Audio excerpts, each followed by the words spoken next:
সঘোষ ধার্তরাষ্ট্রাণাং হৃদয়ানি বেদারয়েৎ নভশ্চ পৃথিবীং চৈব তমুলভ্য অনুনাদয়ন।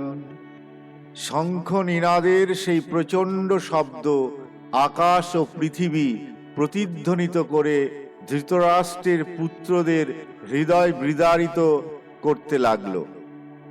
অথ ব্যবস্থিতান দৃষ্টা ধার্তরাষ্ট্রান কপিধ্বজঃ প্রবৃত্তে শস্ত্র সম্পাতে ধনুরুদ্যম্য পাণ্ডবঃ ঋষিকেশম তদা বাক্যম ইদমাহি মহীপতে। সেই সময় পাণ্ডুপুত্র অর্জুন হনুমান চিহ্নিত পতাকার শোভিত রথে অধিষ্ঠিত হয়ে তার ধনুক তুলে নিয়ে স্বরনিক্ষেপ করতে প্রস্তুত হলেন। হে মহারাজ, ধৃতরাষ্ট্রের পুত্রদের সমরসজ্জায় বিন্যস্ত দেখে অর্জুন তখন শ্রীকৃষ্ণকে এই কথাগুলি বললেন। অর্জুন উবাচ সেনয়োর উভয়োর মধ্যে রথম স্থাপয় মেচ্যুত যাবদেত্তান নিরীক্ষেহম যুদ্ধকামান অবস্থিতান কর্ময়া সহ যুদ্ধব্যাম অস্মিন রণসমুদ্যমে।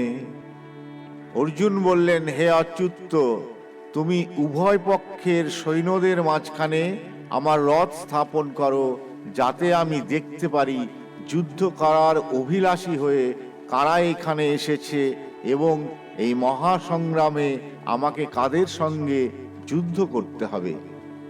যুৎসুমানান আবেক্ষেহম জয়েতেত্র সমাগতঃ ধার্তরাষ্ট্রস্য দুর্বুদ্ধের যুদ্ধে প্রিয়চিকীর্ষাবঃ। ধৃতরাষ্ট্রের দুর্বুদ্ধি সম্পন্ন পুত্রকে সন্তুষ্ট করার বাসনা করে যারা এখানে যুদ্ধ করতে এসেছে তাদের আমি দেখতে চাই।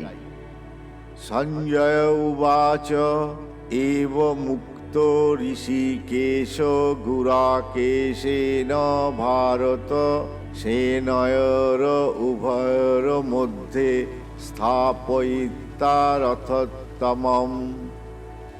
সঞ্জয় বললেন, হে ভরত বংশধর, অর্জুন কর্তৃক এভাবে আদিষ্ট হয়ে শ্রীকৃষ্ণ সেই অতি উত্তম রথটি চালিয়ে নিয়ে উভয় পক্ষের সৈন্যদের মাঝখানে রাখলেন।